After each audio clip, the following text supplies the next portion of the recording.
यजमानस्य महिमातो जायाश्च गुरुकः पादोश्च विश्वाभूतानि द्विपादस्य प्रतन्दिवि भूर्भुवस्वः साम्बसदाशिव मृत्युंजय महादेवाय नमो नमः पाद्यो पाद्यं समर्पयामि परिवारे पाणिनी चमची भरी राखवानी अर्घ्यांते आचमन्यं ततो विराड मृत्युंजय महारुद्राय नमो नमः मुख सरोजे आचमन्यं समर्पयामि प्रतिश्रः सन्तु मह्यम् ओम भूर्भुवस्वः साम्बसदाशिव मृत्युंजय महारुद्राय नमो नमः प्रथमं पयस्नानं समर्पयामि पाणिनी चमची भरी રાખવાની એની અંદર ચંદન પધરાવી જવાનો ભગવાનને ચંદનવાળા પાણીથી સ્નાન કરાવી જવાનો ભાવ કરવાનો હરિ ઓમ ગંધર્વસ્વા વિશ્વાવસુઃ પરિદધાતુ વિશસ્યારિષ્ટયે યજમાનસ્ય પરિધીરસ્ય રગ્નિર્દૈડિદઃ ભૂર્ભુવસ્વઃ સામ્બસદાશિવ મૃત્યુંજય મહારુદ્રાય નમો નમઃ ગંધોદક સ્નાનમ સમર્પયામિ હરિ ઓમ ओम नमो भवाय सर्वाय रुद्राय वरदाय च पशूनां पतये नित्यमुग्राय च गप्रतिने महादेवाय भीमाय त्र्यंबकाय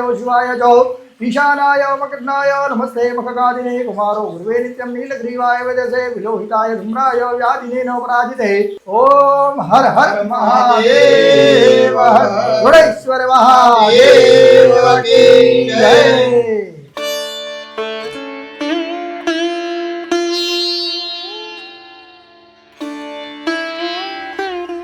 ओम त्र्यंबकम यजामहे सुगंधिम पुष्टिवर्धनम उर्वारुकमेव वंदनात् मृत्युर्मोक्षयमामृतात्। मित्रों, આજે મારી ચેનલના માધ્યમથી ફરી એકવાર એવી ઐતિહાસિક જગ્યાએ હું તમને લઈને આવ્યો છું જે જગ્યા પાંડવોના સમયકાલીન છે।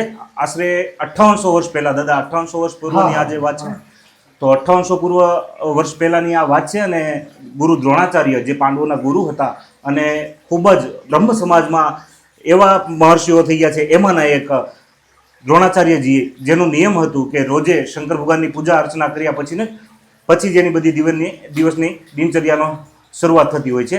તો ગુરુ દ્રોણાચાર્યએ ખુદે એના હસ્તેજા વરદ હસ્તેજા શિવલિંગનું સ્થાપન કરેલું છે। તો તેમની પૂજાનો અવસર અમને મળ્યો છે।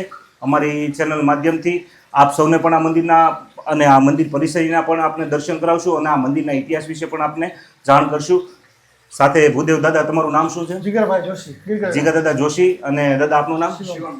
શિવમ દાદા જોશી। તો બ્રહ્મ દેવતા ભાઈઓના સાથે મને એક પૂજાનો અવસર મળ્યો તો હું મારી જાતને ખરેખર ધન્ય સમજું છું। તો ચાલો આ જગ્યા વિશે આપણે અવિરત માહિતી મેળવીએ અને શું છે આ જગ્યાનું મહત્વ અને કઈ રીતની છે આનો ઇતિહાસ તે બધું આપણે જાણવાનો પ્રયત્ન કરીએ। જય મહાદેવ। તો જય મહાદેવ મિત્રો, આજે એક એવી ઐતિહાસિક જગ્યા ઉપર સૌરાષ્ટ્રની એવી એક ભૂમિ કે જ્યાં હું તમને લઈને આવ્યો છું, તે જગ્યાનો આશરે ઇતિહાસ 5800 વર્ષ પૂર્વેનો છે। તો મંદિરના પૂજારી દાદા, એમની પાસેથી આ જગ્યાના ઇતિહાસ વિશે આપણે થોડુંક જાણવાનો કાંઈ પ્રયત્ન કરીએ। સાથે સેવકગણ, તમારું ભાઈ શ્રી નામ શું? ભગવાનભાઈ। અને દાદા આપનું નામ શું છે? મારું નામ જયેશ ગોસ્વામી।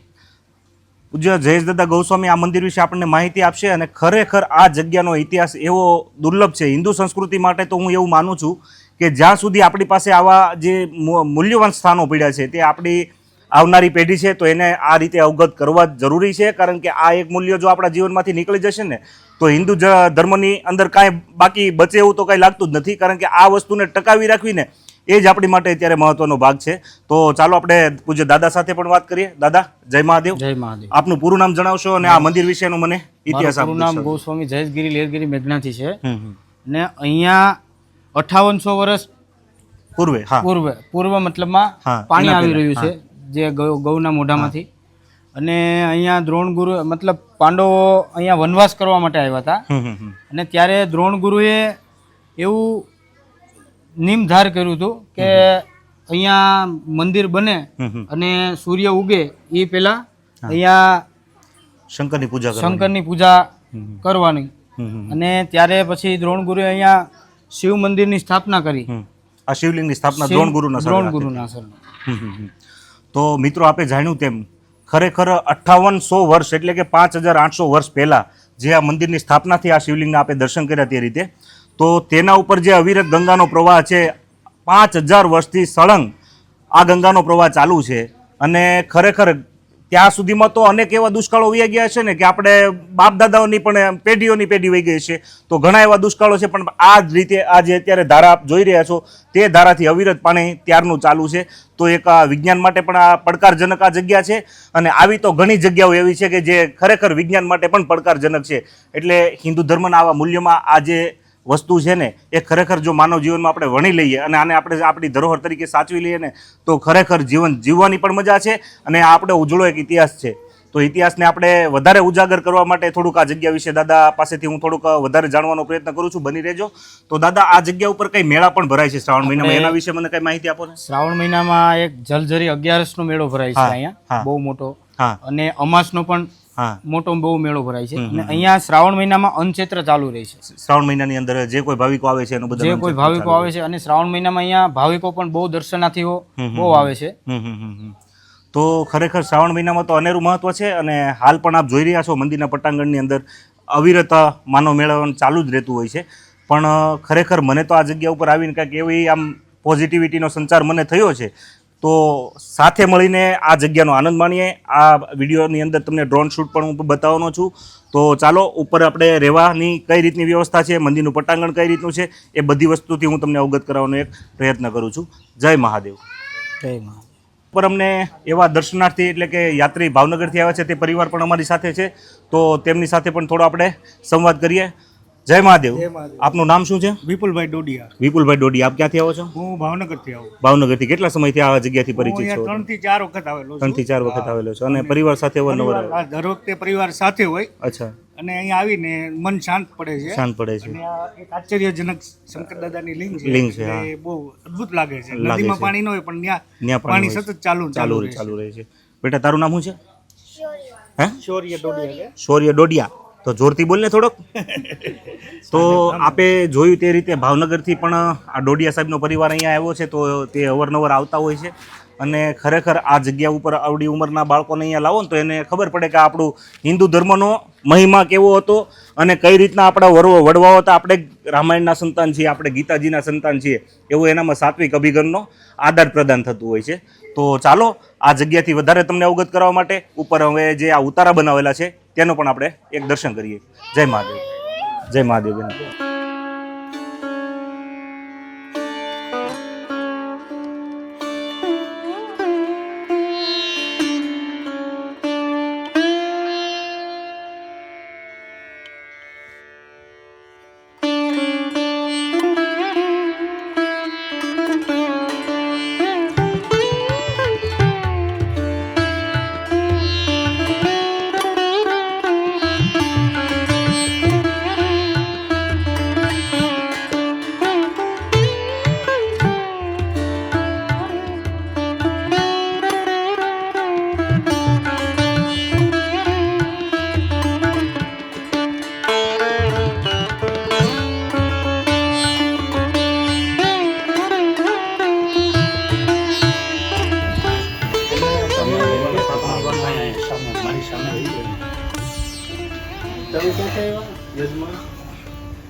यदावद्नन्दाक्षायणा हिरण्यगौशतानिका यशुमनस्य मानाः तन्म भावद्नामि शतशारदा यायुष्माञ्जरदष्टिर्जताशम्माम्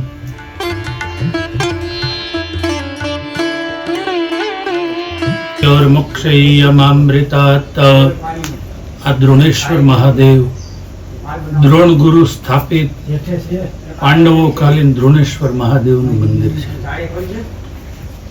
દ્રોણ ગુરુનો અહીંયા ટીંબો હતો એટલે નજીકનું ગામ છે અને દ્રોણ ગામ એવું નામ આપ્યું. દ્રોણ ગુરુએ પાંડવોને કીધું કે તમે કંઈક માંગી લો.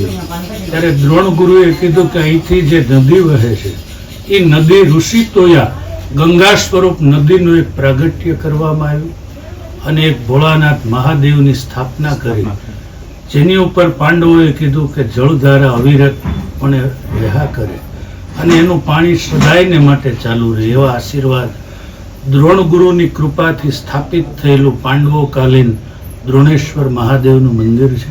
એવા દ્રોણેશ્વર ભગવાન છે. મૃત્યુંજય મહાદેવ ત્રાહિ મામ શરણાગતમ જન્મ મૃત્યુ જરા વ્યાધિ પીડિતમ કર્મ બંધને. બોલો દ્રોણેશ્વર મહાદેવ કી જય. તો પૂજ્ય દાદા આપનું નામ એક વખત જણાવો. સંજયભાઈ ડી પંડ્યા વડવિયાળા. સંજયભાઈ ડી પંડ્યા વડોવિયા સ્થિત દાદાનું ગામ બાજુમાં જ છે. તો આ મંદિર વિશે એટલો સાક્ષાત્કાર દાદાએ આપની સાથે શેર કર્યો. તો હકીકત હું તો મંદિરની અંદર જ્યારે પરિસરમાં ગયો અને ભગવાનની જ્યારે મને પૂજા કરવાનો અવસર મળ્યો, પછી પાણીનું તમે પ્રેશર જુઓ ને તો મોટરથી કદાચ ખેંચો ને તો એવું પ્રેશરથી પાણી ન આવે. પણ સતત 5800 વર્ષથી એટલે કે 5800 વર્ષથી આ રીતે અવિરત જલધારા ચાલુ હોય તેવું મેં આ પ્રથમ મંદિર જોયું છે. મેં તો બહુ મંદિરો જોયા છે અને મારું યાત્રાનું જ મારું મોટું કામ છે અને યુટ્યુબ ચેનલ નથી તો પણ છતાં હું મંદિરો બહુ જતો અને આ યાત્રા એવી રીતે ઘણી મેં કરેલી છે. પણ કાંઈક ને કંઈક જીવનું કલ્યાણ થાય અને સૃષ્ટિનું કલ્યાણ થાય તેવી પ્રાર્થના આપણે દાદાને કરીએ અને ગાય માતાનું રક્ષણ થાય. દાદાને એવી પ્રાર્થના કરીએ કે ભારત ભૂમિ ઉપર જેટલા પણ હિન્દુ સંસ્કૃતિને માને, જેટલા સનાતન સંસ્કૃતિના ફોલોઅર છે તે બધાનું આપ કલ્યાણ કરજો. આ યજ્ઞનારાયણ દેવની સાક્ષીમાં આપણે એક આવો ભાવ અહીંયા રજૂ કરીએ અને એક એવી પ્રાર્થના સાથે હું આ વિડીયોમાં આગળ તમને જે પાઠ બતાવવાનો છે ગૌશાળાનો અને જે ઉતારાનો તે બતાવવાનો એક પ્રયત્ન કરું છું. જય મહાદેવ, જય દ્રોણેશ્વર દાદા.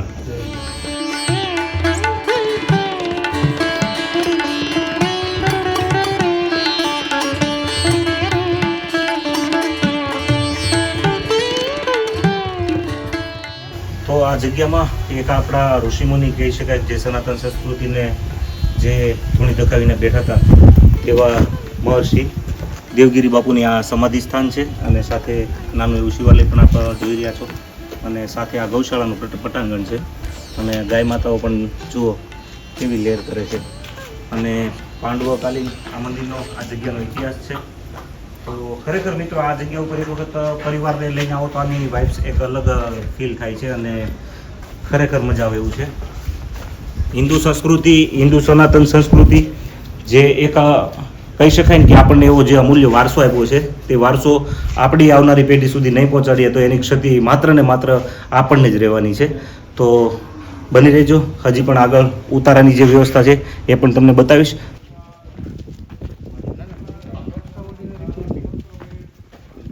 દાદા આપનું નામ થોડુંક મારું નામ પરિચય. મુકુંદરાય રાવણપુર બિઝનેસ શુક્રવારે જન્મ. દાદાની ઓછામાંથી ક્યારેક જો લંબાઈ મળી ગઈ હોય તો મારા વડીલો એવું કહેતા હતા કે 12 થી 13 ફૂટની લંબાઈ છે. અમે તો નાના સ્વરૂપમાં જોયેલું. અવિચ્છિન્ન જલધારા સદા શિવપ્રિય, ભગવાન શિવને અતિશય જલપ્રિય છે અને એ નદીની શક્તિ, યોગ શક્તિ ગુરુ દ્રોણે સ્થાપના કરી પોતાના શિષ્યોને આવેલા સાથે ભક્તજનોને એ પોતાના યોગ શક્તિ દ્વારા ગંગાનો પ્રવાહ કરાવી અને નદી ચાલુ કરેલી છે. સતત ગમે ત્યારે આવું ત્યારે થઈ શકે એમ. આ પૂજા ગમે ત્યારે આવું ત્યારે પાણીની ધારા ચાલુ હોય છે. પવિત્રતા એ આપણા હિન્દુ ધર્મની મુખ્ય વાત છે. બ્રાહ્મણો એ ધોતિયું પહેરી આવવું જોઈએ, બરાબર, પણ વ્રતો ઉદ્યાપનો આવતાની સાથે બહેનોએ પૂજા કરવાનું હોય છે. બહેનોએ શિવાલયની અંદર આવવાની પણ મનાય છે એવું લોકશાસ્ત્ર અને શિવપુરાણની અંદર ઉલ્લેખ છે. પછી દાદા બીજું મારે તમને આ જગ્યા વિશે એ પૂછવાનું હતું કે અહીંની લોકવાયકા પ્રમાણે વાર્તાઓ એવી પણ છે કે ભાઈ આ જગ્યાનું દર્શનનું પણ ઘણું મહત્વ છે અને અહીંયા જે સ્વયંભૂ જે ગંગાજીનું પ્રાગટ્ય સ્વરૂપ છે જે આપણને અવિરત જલધારાના સ્વરૂપમાં આપણને દેખાઈ આવે છે, બરોબર. તો એ પાણીના સ્પર્શ માત્રથી પણ મને તો એવું માનવું છે, મારું પોતાનું એવું વ્યક્તિગત મારો મત એવો રજૂ કરું છું કે આવા પ્રખંડ અને ખૂબ જ વિદ્વાન ઋષિમુનિ કે જે દ્રોણાચાર્યના હાથેથી જો આ શિવલિંગની સ્થાપના થઈ તો મારું તો એવું માનવું છે કે આ જલધારાના ખાલી સ્પર્શ માત્રથી માનવ જીવનનું કલ્યાણ થતું હોય. તો એના વિશે કંઈ તમે આ જલધારા વિશે કંઈ જાણતા હોય તો બે શબ્દોમાં મને કંઈ ખોટ પાડો. ઉપલેતા, મક્કા અને જ્યેષ્ઠા નક્ષત્ર અનિષ્ટ યોગો, અમાસવાસી, અમાસનો જન્મ, કાલસર્પયોગ અને તેમજ કૃષ્ણ ચતુર્થીયા અંધારી ચૌદસનો જન્મ હોય, બે લડાનો જન્મ હોય, એકી સાથે માતા પિતાને ત્યાં બેનભાઈ જન્મ હોય અથવા બંને દીકરીઓ જન્મી હોય તો એના માટે આ એટલું અમે તમે જ આટલું કહેશો પણ હું તો 86% કહું છું કે એ અભિષેક જોઈએ. આ ગંગાજળનો અભિષેક માતા પિતા ઉપર બાળક ઉપર થાય તો એને રાજ્યાભિષેક જેટલું ઉપર મળે. એ બાળક ક્યાં અટકે નહીં. પણ આ તો તાદ્રસ, બરાબર, તાદ્રસ એટલે સીધો બાળકને તમે બેસાડી દો ને અને માતા પિતાને બેસાડી દો ને એટલે એ ભગવાન શિવની અવિચ્છિન્ન જલધારા સદા શિવ પ્રિય એ અભિષેક થતું પાણી આવતું હોય શિવ શિવ કરતે એ રુદ્રાભિષેક વેદના મંત્રોથી અભિષેક થઈ આવે આવું તો ભગવાન શિવના ગૌમુખમાંથી આવેલું પાણી છે એ ગૌમુખ દ્વારા બાળકનો અભ્યુદય માતા પિતાનો અભ્યુદય થાય છે.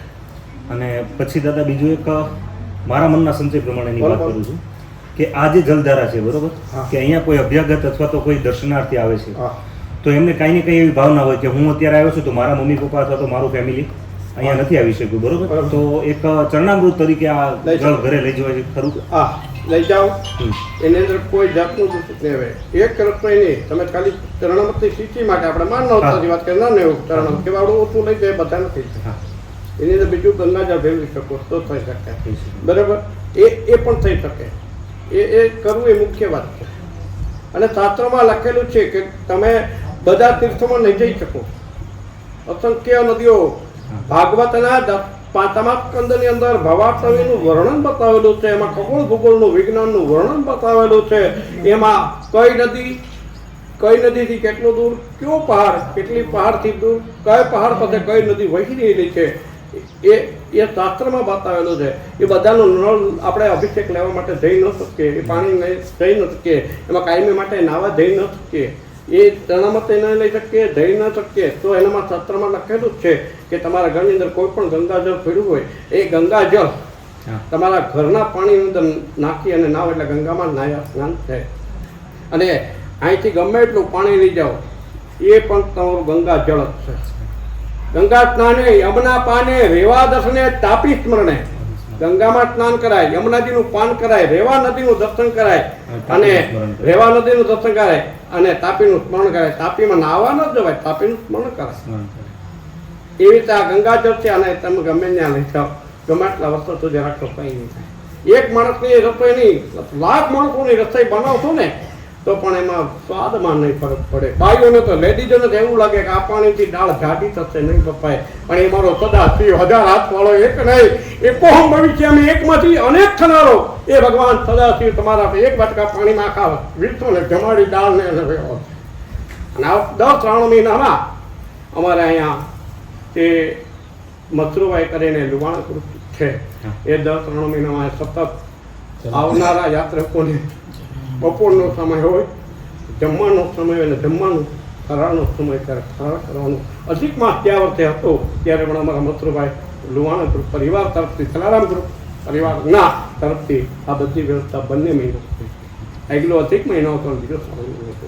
ભગવાન શિવ યોગીનું સ્વરૂપ ધારણ કરી અને લાલાના સત્સંગ માટે આવેલી છે. યશોદાની ગોદમાંથી મારા લાલાને લઈ અને 3 છોકરાએ રમાડેલા છે. બાકી તો માતા પિતાના ગુણાગાન કહેવા માટે કોણ શક્તિ નથી. ભૂલે ભલે બીજું બધું મા બાપને બુદ્ધોની મા બાપને ભૂલવાથી જય રોમેશ્વર. દાદા થોડા લાગણીશીલ પણ થયા છે અને યજ્ઞનારાયણ દેવની સાક્ષીમાં એનું પોતે એક બ્રાહ્મણનું ખોળ્યું છે. બ્રાહ્મણ જેવું પવિત્ર આ પૃથ્વી ઉપર હું તો નથી માનતો કોઈ હોઈ શકે, કંઈક કુદરતી કૃપા હોય તો જ બ્રાહ્મણની ઘરે અવતાર મળે. અને એટલા પવિત્ર બ્રાહ્મણ અને આ દાદાની વર્ણન કરતાં કરતાં એની આંખમાં આખા ઇન્ટરવ્યૂ દરમિયાન 2 થી 3 વખત આંસુ આવ્યા જે મેં અનુભવ્યા છે. તો ઘણી વાતો, ઘણી સત્સંગ દાદા હારે આપણે કર્યું. તો ખરેખર મને તો આજે કે મારા ગઢડાબાની યાદ આવી દાદા, કે જે મારા ગૌડાબા હતા તે મને, હું નાનો એવો હતો બહુ, ત્યારે મને આંગળી પકડીને શિવાલયે લઈ જતા અને તે એવું કહેતા કે મહાદેવની કૃપા હોય તો જ તમે શિવાલયના દાદર ચડી શકો, તો જ એના પગથિયા સુધી તમે જઈ શકો. તો ખરેખર આજે શિવાલય તો ખરું પણ ઐતિહાસિક શિવાલય કે જે ગુરુ દ્રોણના વરદસ્તે જેની સ્થાપના થઈ. હા, અને ત્યારબાદ 2 યજ્ઞનારાયણ દેવના પણ અને ખૂબ સરસ એવા આવા બ્રહ્મ દેવતાઓના પણ મને દર્શનનો એક લાભ મળ્યો. તે બદલ હું મારી જાતને ખરેખર ખૂબ ધન્ય અનુભવું છું. તો ચાલો મિત્રો, હવે આ ઉતારાની જગ્યા આપણે જોઈ લઈએ અને ત્યારબાદ આ વિડીયો આપણે પૂર્ણ કરીએ છીએ. જય દ્રોણેશ્વર દાદા. તો નમસ્કાર દર્શક મિત્રો, મારી સાથે આ જગ્યાના ટ્રસ્ટી એવા રાજુભાઈ પણ સાથે છે. તે ગીરગઢડાના પૂર્વ સરપંચ છે અને આ મંદિરના ટ્રસ્ટી છે. તો ચાલો આ જગ્યા વિશે હવે આવનારા દિવસોમાં અહીંયા શું ડેવલપમેન્ટ થવાનું છે, કેવી રીતના અહીંયા પ્રોજેક્ટ છે તેના વિશે આપણે એક નાની એવી માહિતી લઈએ. રાજુભાઈ, જય મહાદેવ. જય મહાદેવ. મહાદેવ. હવે આ મંદિરના જગ્યા વિશે તો અમે બધું માહિતી અમે પૂજારી દાદા પાસેથી પણ લીધી બરાબર. અને આગળ અમને બુદ્ધિએ પણ ઘણી બધી વાતો કરી અને સત્સંગ કર્યો, બરોબર. તો હવે આ જગ્યા ઉપર તમારા ટ્રસ્ટી મંડળનો એવું કયો પ્લાન છે કે જે અહીંયા તમે અમારે ડેવલપ આ કરવા માંગો મંદિરનો છો? જીર્ણોદ્ધાર કરવાનો પ્લાન ચાલુ છે હમ. અત્યારે. હમ. એમાં સોમપુરા બ્રાહ્મણોને બોલાવી અને આખી ડિઝાઇન તૈયાર કરી અને દાતાઓએ પણ ઓફર કરી છે કે જેટલા પૈસા જોઈએ એટલા અમે આપવા તૈયાર છે, હા. તમે જીર્ણોદ્ધારનું કામ ચાલુ કરો. કારણ કે વર્ષો જૂનું આ મંદિર છે, પણ એક નાનું એવું મંદિર છે. હવે અહીંયા વિશાળ મંદિર ઊભું થાય નદી કિનારે હા. અને અહીંયા નાવાનો ઘાટ બને હા. એવું અમારું પ્લાનિંગ છે. અને પ્રવાસન વિભાગ દ્વારા પણ હમ. 4 કરોડ રૂપિયા જેવી ગ્રાન્ટ મંજૂર કરવામાં આવી છે હા. અને એમાં પણ આ ઘાટ ઊભા થશે. બંને બાજુ પ્રોટેક્શન વોલ બનાવવાની અમારે ગણતરી નદીના બંને કાંઠા ઉપર, જેથી કરીને ફ્લડનું પાણી છે એ મંદિરને દર વર્ષે નુકસાન કરે છે એ ન કરે. અને બીજું ગુજરાત સરકાર પાસે આપને કોઈ અપેક્ષા ખરી કે ભાઈ તમારી કોઈ માંગ ખરી? હમણાં જ એને યાત્રાધામ વિકાસ બોર્ડમાં પ્રવાસન વિભાગમાં 4 કરોડ રૂપિયાની બજેટ મંજૂર કર્યું છે. હજી એનું ટેન્ડર નથી થયું, પણ ટેન્ડર હવે ટૂંક સમયમાં થશે. પણ એમાં શું કરશે, એ યાત્રાળુઓને ફેસિલિટી વધે એવું કામ કરશે. મંદિરને લગતું કઈ નહીં. હા, એ તો એક પર્યટનના એક વિકસિત ભાગ રૂપે જ મેં તમને ખાલી આ સવાલ પૂછ્યો છે. મંદિરનું કામ તમારે ટ્રસ્ટીઓએ દાતાઓ ઊભા કરીને કરવાનું, એનાથી કરવાનું. હા, એ તો થોડું મંદિર ટ્રસ્ટની અંદર ઘણું જે કંઈ ટ્રસ્ટના ભંડોળમાં પણ છે રકમ, એમાંથી પણ વાપરશું અને બાકીની રકમ ઊભી કરશું. હા. અને આપણા ગુજરાતમાં સૌરાષ્ટ્રમાં ખૂબ જ પ્રસિદ્ધ ઐતિહાસિક સ્થળો છે, તુલસીશ્યામ છે, એમ આ દ્રોણેશ્વરનું પણ એટલું જ મહત્વ છે. પણ હવે અમારે આનો વિકાસ કરવો એ રીતે છે કે મંદિરનું જીર્ણોદ્ધાર કરવો છે અને વિશાળ સરસ મજાનું મંદિર નદી કિનારે બનાવવું છે. આવું પ્લાનિંગ છે. તો નજીકના દિવસોમાં રાજુભાઈ જેમ વાત કરી તેમ કે મંદિરનો જીર્ણોદ્ધાર અને ત્યારબાદ અહીંયા નાવાના ઘાટ બનાવવાના છે, તો જેથી કરીને આવનારા દિવસોની અંદર જે કોઈ પર્યટકો આવે છે અહીંયા, બરોબર, તો એનો પૂર્ણતમ લાભ લઈ શકે. તો ચાલો, યાત્રાળુઓ તો આવે છે, યાત્રાળુઓ અહીંયા પિતૃ કાર્ય માટે આવે, લઘુ રુદ્રાભિષેક કરે છે. આ મહાદેવ પર ખૂબ જ લોકોને શ્રદ્ધા છે. બોમ્બે સુધીના યાત્રાળુઓ આવે છે, દર્શનાર્થીઓ આવે છે. અને એક એ પણ પ્રશ્ન કે કોઈને અહીંયા આવીને યજ્ઞ અથવા તો કોઈ પિતૃ પૂજા કે એવું કંઈ કરવું હોય તો અહીંયા હોલ બનાવેલો છે, એમાં એ પિતૃ તર્પણની બધી વિધિ કરી શકે. એના માટે જે કઈ સામગ્રી જોઈએ, પાટલા જોઈએ, બાજોટ જોઈએ, એ બધું મંદિર પરિસર તાંબાના વાસણ જોઈએ, ત્રાસ જોઈએ, બધું મળે છે મંદિર તરફથી. દ્રોણેશ્વર ટ્રસ્ટ ના નેજા હેઠળ એક ગૌશાળાનું પણ નિર્માણ કરવા માંગીએ. ગાયો તો છે ઉપર, પણ 4-5 ગાયોની સંખ્યા છે ફક્ત, પણ 25-50 ગાયો સારી ગીર વળદની ગાયો અહીંયા ગૌશાળા બને અને એમાં રહે એવું પ્લાનિંગ વિચારીએ છીએ. ઇન ફ્યુચર રાજુભાઈ વાત કરી તેમ ગૌશાળાનું પણ એક પ્લાનિંગ ચાલે છે. તો ખરેખર આ જગ્યાનો આવનારા દિવસોમાં સારો એવો વિકાસ જોવા મળશે અને તે પહેલાં પણ આપણે એક વખત આવો પરિવાર સાથે અને આ જગ્યાનો આનંદ માણો. તો હવે આ વિડીયોને હું પૂર્ણતા તરફ લઈ જઈ રહ્યો છું. બસ છેલ્લી એક જ પ્રાર્થના મહાદેવના સાનિધ્યમાં કે સૃષ્ટિનું કલ્યાણ થાય અને ગાય માતાનું રક્ષણ થાય. જય દ્રોણેશ્વર મહાદેવ. જય દ્રોણેશ્વર.